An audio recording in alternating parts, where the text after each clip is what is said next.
We got shirts on sale. Express your Eeveelution and starter Pokemon love by buying an Eeveelution family shirt and Which One starter shirt. Link will be in the description below.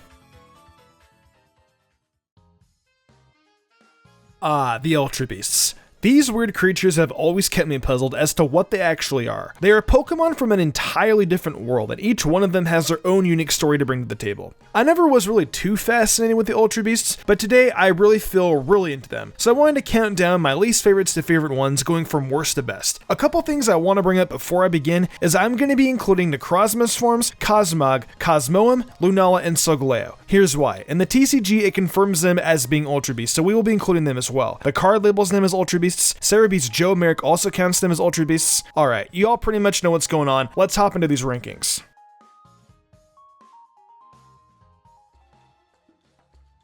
Buzzwole. Looks like a buffed out Larry the Lobster, except as a bug. I like Larry Lobster, but not buffed up out Larry Lobster.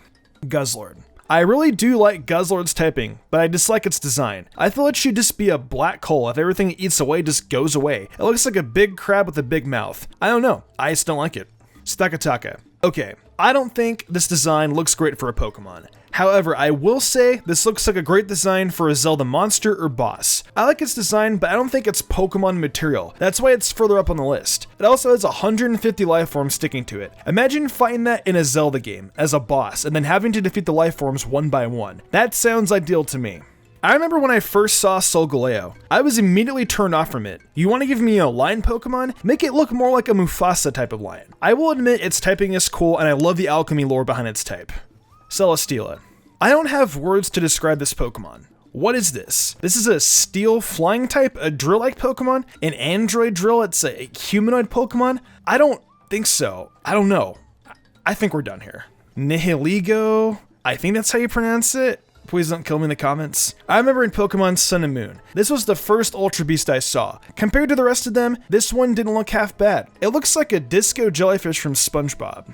Necrozma. Like I mentioned earlier, the TCG confirms it. I will say Necrozma is an Ultra Beast. I love how it just looks like a huge prism and it's just so cool. I remember seeing it for the first time and I thought we were going to have multiple islands in Alola due to the multicolor prisms it had on its eyes. Ah, good times.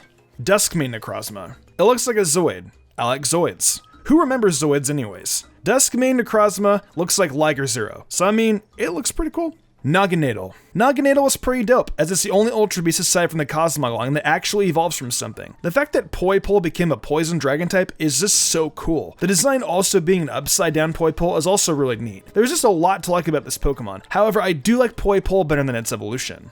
Poipole. Remember when Ash captured Poipole and kept it? Yeah, me either. Imagine it though. Ash would have technically captured a legendary like Pokemon for a change. It's still got a cool design though, so I won't complain. Ultra Necrozma. The Ultra Necrozma fight at the end of Ultra Sun and Moon had to be one of the most challenging and exciting battles in the whole series. I really do hope that Pokemon will continue doing big boss battles like that in the upcoming Gen 8 games. Its design is just so cool. It's kind of simple, but it's a dragon made out of light. That's just so badass. Cosmoem. I like the aspect of a legendary Pokemon getting a middle stage evolution. Though it only gets Splash, I still find Cosmoem pretty cute. Blacephalon. I think Blacephalon is a pretty neat Ultra Beast. It literally takes its own head and explodes it into fireworks, which is pretty morbid considering that it's part ghost type. Donwig's Necrozma. I love Lunala and the fusion with Necrozma. It's freaking wicked. It just looks like a vampire's silver moon and it's just so majestic looking. When it uses its signature attack, it just looks so scenic and extravagant. Cosmogg. Lol.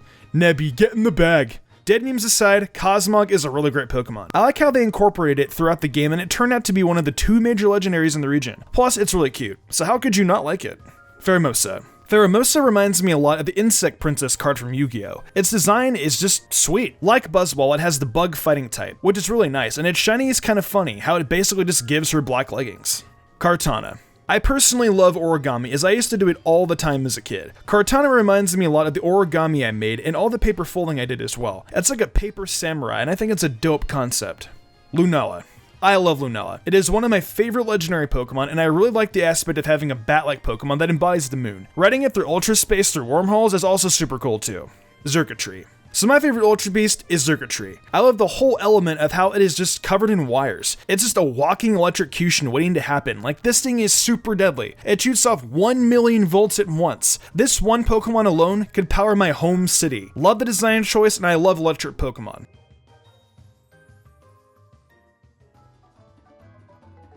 Well, that pretty much concludes my rankings from worst to best of the Ultra Beasts. I know there is going to be a lot of arguments in the comments below, debating on whether or not Pokemon like Lunala are actually Ultra Beasts. I'm just saying I'm using the TCG as a source, and I think that's pretty canon enough to me. What are your favorite Ultra Beasts though? Share them in the comments below. If you enjoyed the video, why not leave a like and subscribe to my channel with notifications on, that way you never miss an upload. If you want to support me further, consider following my Twitch where I stream a lot of Pokemon content and Nintendo content like shiny hunting, showdown battles, Pokemon Mystery Dungeon, Zelda, Fire Emblem, and much more. Want to support me further and gain cool perks? Check out my Patreon. Fly Jubilee, Dan Leone, Lady Crimson, Pal491, The Lazy Leo, Matthew Young, Awesome Lego, and Jarrett Weez Austin did. I wanted to thank them personally for going above and beyond. It means the world to me. I think I'm gonna wrap this up though. I'm Mystic Umbreon, and I will see you in the future for more awesome Pokemon content.